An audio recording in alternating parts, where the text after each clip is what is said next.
नमस्ते दोस्तों। हम आपके लिए लेकर आए हैं मजेदार और शिक्षा से भरी कहानी। अगर आपको हमारी कहानी अच्छी लगे तो कृपया हमारे चैनल को सपोर्ट करें। और हाँ, ऐसी ही और मजेदार कहानियां सुनने के लिए लाइक, शेयर और सब्सक्राइब करना न भूलें। धन्यवाद। नमस्कार। आज हम एक घने जंगल की कहानी में उतरेंगे। कहानी है दो बहुत ताकतवर बैलों की, एक काला और एक भूरा। और इन दोनों के बीच मतलब एक गहरी अटूट दोस्ती है। वो सब कुछ साथ करते थे, साथ चरना, घूमना और हर खतरे का सामना भी मिलकर करना। उनकी एकता ही समझिए उनका किला थी। हाँ, और वो किला इतना मजबूत था कि जंगल का कोई भी शिकारी, यहाँ तक कि शेर भी उन पर हमला करने की सोचता तक नहीं था। तो ये सिर्फ एक इमोशनल दोस्ती नहीं थी, ये एक रणनीतिक साझेदारी थी। जब वे साथ होते थे तो उनकी ताकत दोगुनी हो जाती थी और कमजोरियां वो छिप जाती थीं। लेकिन कहानी में एक ट्विस्ट है। एक चालाक शेर भी है जिसकी नजर कई दिनों से इन बैलों पर है। वो उनकी ताकत को जानता है और ये भी जानता है कि सीधी लड़ाई में उसका कोई चांस नहीं है। तो आज हम इस कहानी की परतों को खोलेंगे और ये समझने की कोशिश करेंगे कि जब शारीरिक बल काम न आए तो मनोविज्ञान कैसे सबसे बड़ा हथियार बन जाता है। आज की हमारी खोज, समझिए, इस शेर के दिमाग के अंदर की है। बिल्कुल, हमारा मकसद यही समझना है कि शेर की असली ताकत क्या थी, क्योंकि जाहिर है वो उन दोनों बैलों से ज्यादा ताकतवर नहीं था। हम देखेंगे कि कैसे विश्वास एक कवच की तरह काम करता है और कैसे उस कवच को तोड़ने के लिए शब्दों को किसी मिसाइल की तरह इस्तेमाल किया जा सकता है। ये कहानी सिर्फ जानवरों की नहीं है, ये इस बात की है कि रिश्ते कैसे बनते हैं, टिकते हैं और टूटते हैं। तो कहानी की शुरुआत में सब कुछ एकदम सही है। दोनों बैल साथ हैं, सुरक्षित हैं और जंगल में उनका कोई मुकाबला नहीं है। स्रोत की एक लाइन है जो इस सिचुएशन को बहुत अच्छे से बताती है। इस दोस्ती की वजह से जंगल के किसी भी शिकारी की हिम्मत नहीं होती थी कि उन पर हमला करे। तो अगर उनकी एकता ही उनका किला थी तो जाहिर है शेर सीधा उस किले पर हमला तो नहीं कर सकता था। तो उसने कौन सा दरवाजा ढूंढा? उसने वो दरवाजा ढूंढा जो बाहर से नहीं, अंदर से खुलता है, दिमाग का दरवाजा। शेर ने अपनी सीमाओं को पहचाना। स्रोत में साफ लिखा है, वो जानता था दोनों साथ हों तो जीतना मुश्किल है। यहीं से उसकी रणनीति शुरू होती है। उसने बैलों की शारीरिक ताकत को चुनौती नहीं दी, उसने उनकी दोस्ती की बुनियाद पर हमला करने का फैसला किया। और इसके लिए इसने एक बहुत पुरानी लेकिन बहुत असरदार तकनीक अपनाई। फूट डालो और राज करो। बिल्कुल, फूट डालो और राज करो। और उसका तरीका भी बड़ा सोचा समझा हुआ है। वे सबसे पहले चुपके से काले बैल के पास जाता है। यहां से कहानी का वो मनोवैज्ञानिक खेल शुरू होता है। वो काले बैल से कहता है, काला भाई, तुम बहुत ताकतवर हो, पर भूरा तुम्हें रोकता है।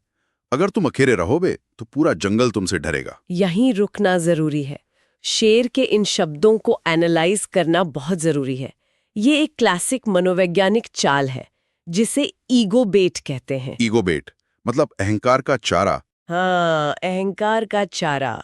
शेर जानता है कि महत्वाकांक्षी लोगों के लिए तारीफ एक ऐसा चारा है जिसे वे नजरअंदाज नहीं कर सकते। उसने 3 काम एक साथ किए। पहला, काले बैल के अहंकार को सहलाया, तुम बहुत ताकतवर हो। दूसरा, उसकी दोस्ती को उसकी तरक्की में रुकावट की तरह दिखाया, पर भूरा तुम्हें रोकता है।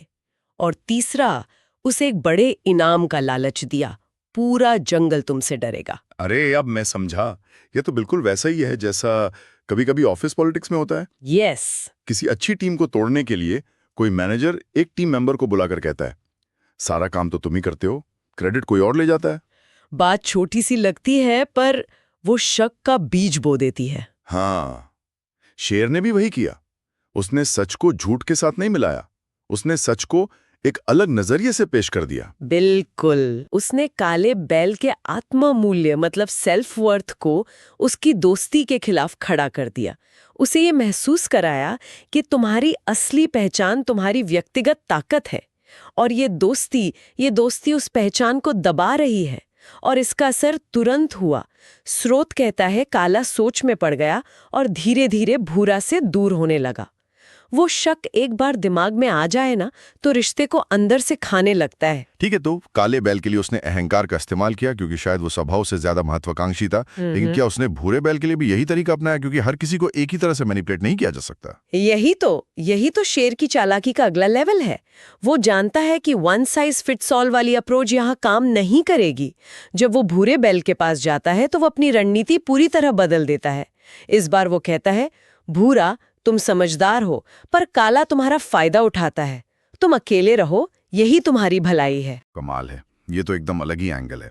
यहाँ ताकत या राज करने की बात नहीं है, यहाँ समझदारी और धोखे की बात है। हाँ, काले बैल के लिए उसने अपील टू ईगो का इस्तेमाल किया, लेकिन भूरे बैल के लिए उसने एक विक्टिम नैरेटिव का सहारा लिया। विक्टिम नैरेटिव, पीड़ित होने की कहानी। बिल्कुल, उसने भूरे बैल को ये महसूस कराया कि वो एक शिकार है, कि उसकी अच्छाई का फायदा उठाया जा रहा है। और जब कोई खुद को विक्टिम की तरह देखने लगता है तो उसका जोर तर्क से ज्यादा भावनाओं पर हो जाता है। उसे हर जगह अन्याय दिखने लगता है। ये तो मार्केटिंग सेगमेंटेशन जैसा है। शेर ने अपने टारगेट ऑडियंस के हिसाब से अपना मैसेज कस्टमाइज किया। हाँ, बिल्कुल। एक को उसकी महत्वाकांक्षा के जरिए पकड़ा और दूसरे को उसकी असुरक्षा या शायद उसके हमेशा सही होने की भावना के जरिए। बिल्कुल, ये एक बहुत ही बारीक मनोवैज्ञानिक विभाजन है। एक को उसके घमंड से तोड़ा और दूसरे को उसकी असुरक्षा से। उसे पता था कि दोनों को एक ही कहानी सुनाएगा तो शायद वे जाकर एक दूसरे से बात कर लें। और हाँ, अलग अलग कहानियां सुनाकर उसने ये पक्का कर लिया कि वो एक दूसरे से बात करने की बजाय एक दूसरे पर शक करेंगे। और उसकी ये चाल कामयाब हो गई। स्रोत कहता है, दोनों दोस्तों के बीच की दीवार और ऊंची हो गई।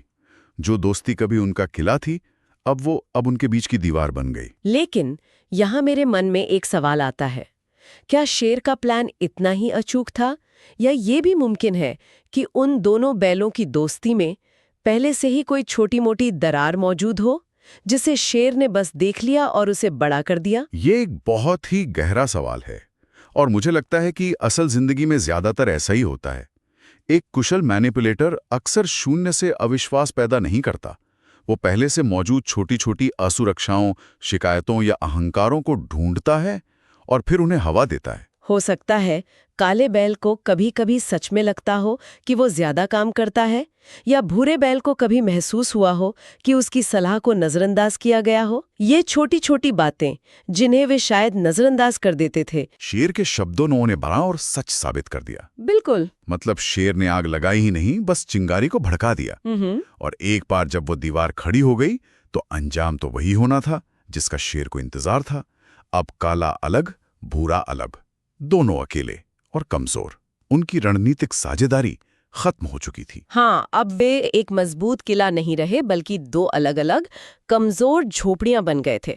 और शिकारी के लिए एक एक करके झोपड़ियों को गिराना हमेशा आसान होता है। और कहानी का अंत बहुत दुखद है। शेर ने मौके का फायदा उठाया, पहले अकेले घूमते काले बैल पर हमला किया और उसे मार डाला। और कुछ दिनों बाद भूरे बैल का भी वही हश्र हुआ। दोनों मारे गए, इसलिए नहीं कि शेर अचानक बहुत ज्यादा ताकतवर हो गया था, बल्कि इसलिए कि वो अकेले हो गए थे। यहाँ सबसे जरूरी सबक यही है, पूरी कहानी में शेर की शारीरिक शक्ति 1 इंच भी नहीं बढ़ी। कमजोर बैल हुए अपनी एकता खोकर। उनकी असली ताकत उनके सींगों में या उनके वजन में नहीं थी, उनकी असली ताकत एक दूसरे के साथ खड़े होने में थी। जैसे ही वो साथ छूटा, उनकी व्यक्तिगत ताकत का कोई मतलब नहीं रह गया। बिल्कुल। और यही कहानी का सीधा संदेश है जो स्रोत में साफ साफ दिया गया है। दोस्तों, दुश्मन की सबसे बड़ी ताकत आपकी आपसी लड़ाई होती है। ये लाइन ये सोचने पर मजबूर करती है। दुश्मन आपको तब तक नहीं हरा सकता जब तक आप खुद उसे अपनी लड़ाई में शामिल करके मजबूत न बना दें। एकदम सही। और कहानी की अंतिम शिक्षा इसी बात पर जोर देती है। अगर काला और भूरा साथ रहते तो शेर की कोई चाल कभी काम ना आती। साथ में रहो, सच्चे बनो, क्योंकि दोस्ती ही सबसे बड़ी ताकत है। इस कहानी का सार यह है कि विश्वास और एकता वो गोंद है जो किसी भी समूह को, चाहे वो 2 दोस्त हों, एक परिवार हो या एक पूरा समाज हो, एक साथ जोड़कर रखती है। जैसे ही वो गोंद कमजोर पड़ती है, पूरा ढांचा बिखर जाता है। तो इस पूरी चर्चा से ये साफ है कि कैसे एक मजबूत से मजबूत रिश्ते को भी बाहर से तोड़ा जा सकता है। सिर्फ शब्दों और शक के सहारे। ये कहानी बहुत सरल तरीके से हमें एकता की शक्ति और फूट के विनाशकारी परिणामों के बारे में एक गहरी चेतावनी देती है। हाँ, और अगर हम इसे बड़े परिप्रेक्ष्य में देखें तो इस कहानी का सबसे बड़ा सबक ये है कि सबसे खतरनाक हमले वो नहीं होते जो शरीर पर होते हैं, बल्कि वे होते हैं जो विश्वास और रिश्तों की आत्मा पर किए जाते हैं। शारीरिक घाव शायद भर भी जाए, लेकिन एक बार जब विश्वास टूटता है तो उसे दोबारा जोड़ना लगभग नामुमकिन होता है। शेर ने बैलों के शरीर को बाद में मारा, पहले उसने उनकी दोस्ती की आत्मा को मारा था। ये एक बहुत शक्तिशाली विचार है कि असली लड़ाई मैदान में होने से बहुत पहले बिल्कुल दिमाग में लड़ी और जीती जा चुकी थी। बिल्कुल। और जाते जाते एक विचार सबके लिए छोड़कर जाना चाहूंगी। इस कहानी में फूट डालने वाला एक बाहरी दुश्मन था शेर, लेकिन क्या असल जिंदगी में हमेशा ऐसा ही होता है? ये कहानी हमें ये सोचने पर मजबूर करती है कि क्या रिश्ते सिर्फ बाहरी खतरों से ही टूटते हैं, या कभी-कभी उनके टूटने के बीज रिश्ते के अंदर ही मौजूद होते हैं। थोड़ा सा अहंकार, थोड़ी सी असुरक्षा, थोड़ी सी गलतफहमी, जिन्हें बस कोई बाहर वाला आकर पानी दे देता है।